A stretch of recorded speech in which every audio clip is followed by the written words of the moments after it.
All right, if you guys don't know, my name is Rich. I am the junior high and children's director here at Faith Family Church. This morning we are starting a brand new series. I don't know if you guys saw it back there on our chalkboard, but our new series is called Pray It or Post It. And it's the idea that I think a lot of times in life, maybe we know, maybe we're not, I think we get the basic idea that Jesus wants our lives to be good, that we've heard rumors about Jesus healing, or at least Jesus making us feel okay, but I think a lot of us aren't seeing that happen.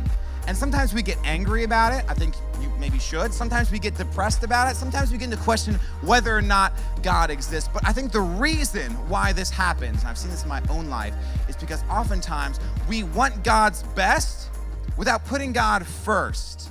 And what that usually creates is the sense of missing out on what God has for us. Really, when it comes to speaking in general, I think everybody has their favorite subject to talk about, their favorite topic they want to hit on. Mine is this. I love talking about this idea of your closeness to God, your identity with yourself, and how that relates to what your life should look like. Because really, when it comes to my own life, for a long time growing up, didn't have this strong sense of identity, this strong faith in God. I grew up in church my entire life. I was basically at Faith Family Church.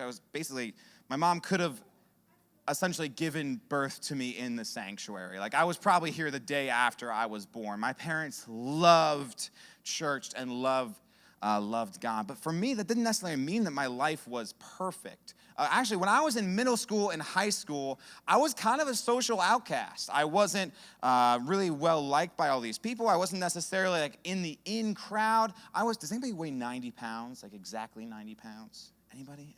You do? Elizabeth, come up here for a second. When I was in middle school, early high school, I weighed this much. I had long, beautiful, just kidding, greasy hair. I had bad, huh? I wish I did.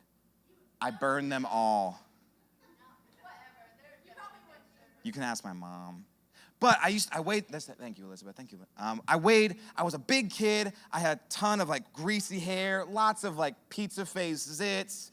And because I realized I didn't fit in, I didn't have necessarily a group of friends that accepted me, I changed my identity all of the time. Whatever group I was with was the group I acted like. If I was hanging out with the jocks, then I tried to talk about sports and play basketball, which was a sight to see. When I was with the nerd friends or the band people, I would go ahead and try to talk a lot about music or join their band or talk about the video games that they liked. When I was with a friend in an art class that'd be super into art, I would put on whatever identity I needed to in order to fit into the group I was around. And I think a lot of us are finding ourselves in this place of not necessarily feeling comfortable in your own skin, so you're trying to put on someone else's identity. You're trying to compare yourself to another person, and because of that, you're constantly leaving that state of changing your identity and coming back home and saying, who am I? What am I doing? Why am I here? Who actually likes me for being myself? And I think part of the reason that is because we are constantly looking at and comparing ourselves to these people we see on Instagram, and maybe if I had more followers like that person, I'd be okay. Or maybe if I talked or acted like this guy or this girl on YouTube, I'd be funnier. So I'm gonna memorize all their lines and talk just like them. Maybe if on Snapchat, I love Snapchat because I can use all of these filters to cover up all the things I don't like about myself. Maybe if I acted more like these people on Netflix. Maybe if I had some wit to make a good saying on Twitter or a good Facebook post. For those of us who still use Facebook, we constantly are trying to say and become somebody else because we're not comfortable with ourselves. But there's actually, I don't think you guys know about it, a Bible story of someone who struggles with this exact problem. And that person's name is Jacob. Now, do we have any twins here this morning? Any twins? Any twins? Yes, twins. Get up here. Wait, is your twin sister here? Well, I know your twin sister's here. I saw another hand. I was like, do we have two pairs? Last night we had 3 sets of twins. It was kind of crazy. Okay, I need older twin, younger twin. Older twin, younger twin. Okay, now in this family in the Bible story, these people are really, God has appeared to the dad and said, hey, look, I got you guys' back. Anything you need, I'll help you out with it. The dad of these 2 twins was incredibly loaded. I'm talking like small country loaded. Like he would buy his own island if he could. He had tons of people working for him. He had tons of money. He had a lot of things at his disposal. This guy was legit. So when he had these two twin sons, one of them was going to get all of that when the father died. The other was going to get nothing. Now the firstborn twin was named Esau. This is weird because these are women. The people I'm talking about in the story are not women, they're guys. And Esau was born first, and he was burly. He had the Bible says he had a nice beard. He was a hairy guy. He was good at hunting and sports. He was a man's man. He stood taller than the rest of people around him. He was really what I think everyone considers to be like the classic macho man. The what's the guy from Guardians of the Galaxy? He's the Chris Pratt. He's not Jack Black. I don't look at Jack Black and say, that guy's manly. Guardians of the Galaxy, Jurassic Park. Huh? Star-Lord. Anyway, moving on from this point. Esau was like the man's man. And Jacob, on the other sense, was the exact opposite. Jacob liked to stay at home with mom and help cook and help clean. And I'm sure he was a sweet guy.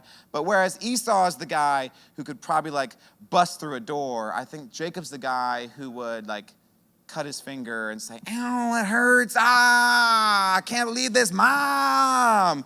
Jacob was the exact opposite of Esau. And actually, Jacob, when he was born second. He was the younger, but when he was born, he specifically was grabbing onto the ankle of his older brother as he was entering into the world. And because of that, Jacob got a name. And usually when you hear a biblical name, it means something awesome like lover of God or ruler of nations or blessed of the Lord. Jacob got a name that stinks. Jacob's name means someone who grabs the heel or someone who tricks. Someone who deceives, someone who plots and manipulates people in order to get their way. Jacob was the younger brother. He wasn't anything like Esau. And he grew up in a home where dad played favorites and said, I like Esau way better than I like Jacob. And even mom said, if we want to impress your dad, we have to dress you up to be more like your brother. You guys can sit down. Give it up for our twins. Twins! Now, one day after constantly this, I like the long claps. One day after this relationship of theirs had gotten to a boiling point, Jacob and Esau are getting to the point where their father is old and about to die.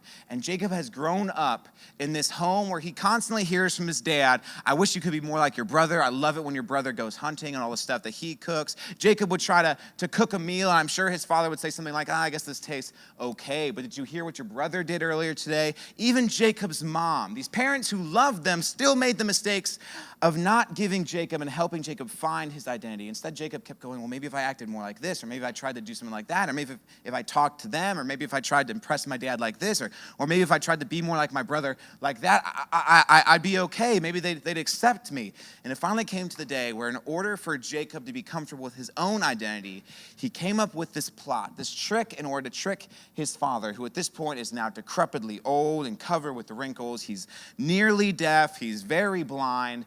He's sitting in his deathbed, and it's time for him to essentially pass on everything he owns through this very epic prayer. And in this moment, Jacob says, if I'm going to go ahead and be accepted, I have to change my identity for real. I have to dress up and act like my brother. Now, in this, Jacob does some messed up stuff. He takes the skin off of a goat, the hairy skin off of a goat, and wraps it around his arms so that he feels like his brother. He takes his brother's clothes that are covered with his stink and his sweat and puts them on so he smells like his brother. He walks into the room where his father is dying, and he talks like his brother in order to trick his dad into finally accepting him. This guy has a big problem.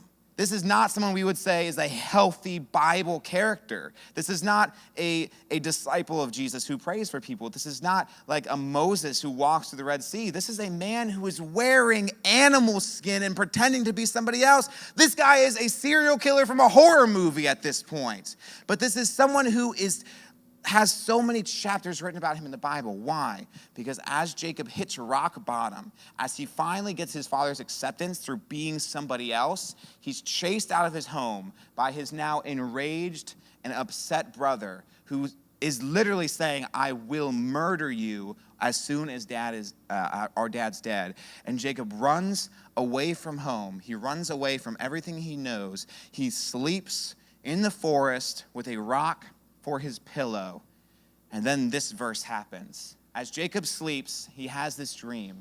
And in Genesis, we read, can we pop this verse up on the screen? In Genesis, we read that in this dream, someone appears to him. God appears to him and says in this dream, Jacob, I am with you, and I will protect you everywhere you go. I will bring you back to the land that you're from, to your home. I will not leave you until you have done what I have promised. Jacob woke up from this dream, probably still tear marks on his face, probably with a kink in his neck from sleeping on a rock, and finally has this realization. I know that I know that God is in this place, but I didn't know it until I finally slept. It goes on to say that Jacob was afraid, not afraid like, but afraid like when you finally realize something big and you have like that aha moment. Jacob was afraid and said, this is a very great place. This is the house of God. This is the gate to heaven. It was finally when Jacob got away from his mom who was telling him to be different, from his dad who was telling him to be different, from his probably servants and friends who were telling him that if he wants to impress his dad, he needs to dress a different way. He got away from all these voices, all these things telling him to change. And once he got away is when he finally found out that God loved him and had a plan for him. See, guys, the truth is, we are surrounded by distractions. Everywhere we go, there is something that wants to draw our attention away. There's something that wants to tell us who we should be. There's some essentially, shiny thing that wants to go ahead and draw our attention away from God. And I think nowadays more than ever, we have all this cool stuff. And guys, I love YouTube. I watched a YouTube video this morning. I stayed up way too late last night watching Netflix. I don't have a Snapchat anymore, but I loved it when I did. I love Instagram. I do a ton of posting on Instagram. Twitter, I love all of these apps. But in my own life, including my life now as closer to an adult, I found that when I put these things first, when God isn't on my priority list, what I get with these things is a sense of depression, a sense of I'm missing out on something, a sense of my identity not being filled. Because although these things are fun, they don't help fix the problems that are going on in my life. See, I think a lot of us, from what I hear from you guys, from what I hear from myself, from what I hear from people my age, is we're looking for our identity. We're looking for our purpose. We're looking for our reason for being here. We're looking for something to end this case of anxiety and this mass depression that's going on through you guys' schools. But I think the thing we need to realize is, first off, that we will never find the answer to that problem. We will never find our identity by looking at other people. There's no amount of filters you can put on. There is no person that you can imitate. There is no culture that you can try to change your identity to fit into. There is no amount of likes or posts. There is no certain friend group that if they liked you or they accepted you, you would finally feel like you belong. You will never feel comfortable in your own skin by looking at others. Jacob went as far as to try to change what his skin felt like in order to fit in, and it didn't work. But here's the other thing. You will not fit in. You will not find yourself even by looking at yourself. Because I would say even every other religion around, every other person nowadays in popular culture or in Hollywood says, you need to, take some time to get to know you. You need to get away and really find yourself. But I think a lot of times when we look at ourselves, all we see is the things that we hate. Hello, that's why we love Snapchat filters, because we can fix the angles of our faces. We can go ahead and look like something else. That's why we like, I think, anonymous apps like Whisper. And that's why we like things like YouTube channels where we can comment on things anonymously. We don't necessarily like ourselves. You won't find your identity by looking at yourself. The only cure I have ever found for fixing depression and anxiety and finding out what you're good at is by looking at God. Jacob grew up in a Christian home. He grew up with Christian parents who weren't necessarily perfect. And it wasn't until he got away from home, got away from the distractions, stepped out into the woods and got alone and quiet with God that he finally heard God speak. He finally got the answers to the questions he was asking. God, why am I here? Am I an accident? What am I supposed to do now? My life has hit rock bottom. Literally, I'm sleeping on a rock. And when he finally got alone, when he finally got quiet, and when he finally got to know what God would do for him, that's when his life began to change. My challenge for you guys this morning, and the worship team can come on down. My challenge for you guys this morning is take time to get away and get quiet. Take time to not have God kind of just adding him into this. Because I'm going to be honest, this is what happens for me a lot of times. I'll wake up in the morning and say, okay, I am going to read my Bible after I check my Instagram. I'm going to, okay, you know what? What's going on Instagram? Okay, I got some likes and some comments from last night. That's really cool. Okay, but it is about time for me to read my Bible. But real quick, I'm going to go ahead and check my YouTube real quick. I'm going to see if there's any there's a new video by that guy. Okay, I'm going to go ahead and like this. I'll watch that real quick. You know what? Okay, now I'm going to really read. Can you see in my glasses? Now I'm actually going to read my Bible now, like for realsies. Okay, oh, man, that's a long paragraph. Ooh, I got to go to school in like 10 minutes. I'll read a few sentences. Okay, God, we good, right? We good? Okay, I'll see you at dinner time when I pray over my food. Adios. And I think because God isn't even fitting onto our priority list, because we don't even spend time with God, we're expecting God to part the Red Seas. We're expecting God to raise us from the dead. We're expecting God to heal us and to give us a sense of purpose and peace when really God isn't anything we necessarily care about by the amount of time we give him. Guys, my challenge to you this morning is if you want God's best, if you want God to speak to you like he spoke to Jacob, if you want to hear this sense of purpose and this direction from God, if you want all of these crazy things that are true promises that God wants to give you, my challenge is to ask yourself this question. If I'm wanting God's best, am I giving him mine? Is my life YouTube and friends and sports and school and video games and then God as I have free time? Because to be completely honest, God doesn't want that. He doesn't want your sloppy seconds. He doesn't want your whatever time you have left. God wants your life. He didn't come down and die on a cross and give you all this power and all these blessings just so he could be someone you talk to occasionally just when your life's upset.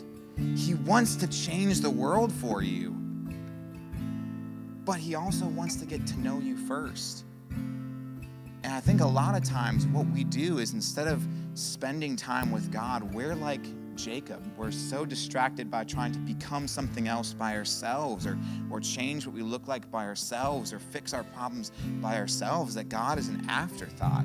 I often wonder what would it have been like if Jacob just tried to have his own relationship with his dad, if Jacob didn't constantly compare himself to Esau, if Jacob didn't listen to his parents.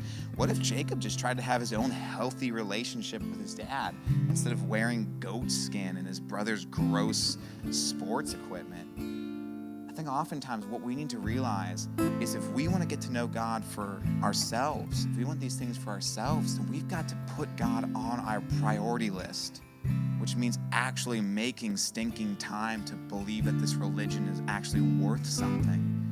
Reading our Bible more than just a few sentences at a time and journaling it down. Taking time to pray, even though it's confusing. Guys, for years, my prayer time was super awkward because I didn't know what to do. But the more I talked to God, the more I heard him talk back.